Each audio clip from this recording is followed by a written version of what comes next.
Hi everyone, welcome to day 356 of Project 365. Today I'm bringing you a review for the movie Green Hornet. Much like the rest of my entire life, anytime I try and plan something, things don't exactly work out the way that I, had envisioned them, but nonetheless it was fun.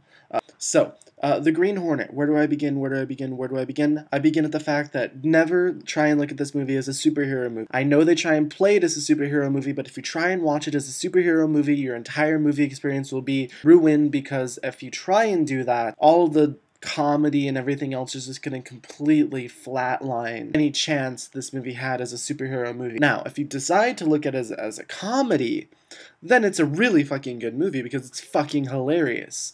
Overall, it's definitely really good. Seth Rogen did a really good job establishing who his character was, in the sense that he played the character he tends to always play, which is that frumpy, sort of out-of-place guy who is somehow ridiculed for doing something extremely stupid or acting and behaving extremely stupid. The guy who played Keto, I can't think of his name right now, did a really good job.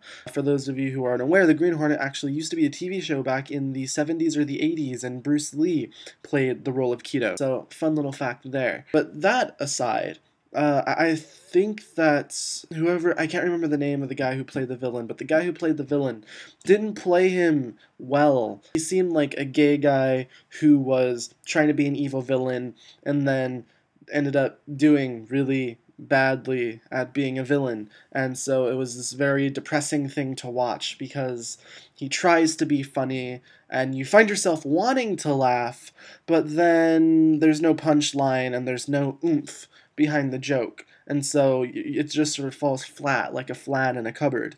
It's just like, oh, all right, continue on, sir, continue on. It's this really depressing thing. It's like the writers were sitting around and they were like, how are we gonna make ourselves a bad guy?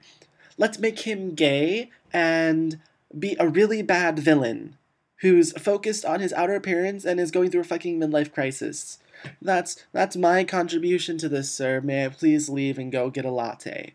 So, the entire thing was kind of frustrating. Cinematically, they did a pretty good job. There are certain parts that I felt were a little, I don't know what the word is, excessive. And so, because of that, I was just like, huh, you really, really didn't need that, did you? No. Other than that, overall really good. The comedy is really good comedy. Seth Rogen did a really good job when he was co-writing the script with whoever the fuck he was writing it with. He's sort of always been able to write really funny material, and for that I give him credit. But when they try and take this movie seriously as a superhero movie while also trying to add in this comedy and spice it up, they go a little overboard on the comedy and a little underboard with the action.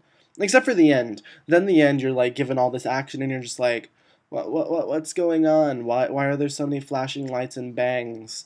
And so it's just this really interesting mix that if you look at it as a combination of the two, you're going to be disappointed. If you look at it as a superhero movie, you're going to be disappointed. So I highly recommend thinking of this movie as a comedy and going in with it being a comedy as your mindset, because then you're just going to thoroughly enjoy this film, as opposed to critiquing it every 20 seconds like I did for the first 20 minutes. Question for you guys is, have you seen The Green Hornet? If you have, what are your thoughts on it? If you haven't, give me a movie here, a superhero movie that you've seen recently that you thought was either really good or fucking horrible. That's it for today, guys. I'll catch you guys tomorrow.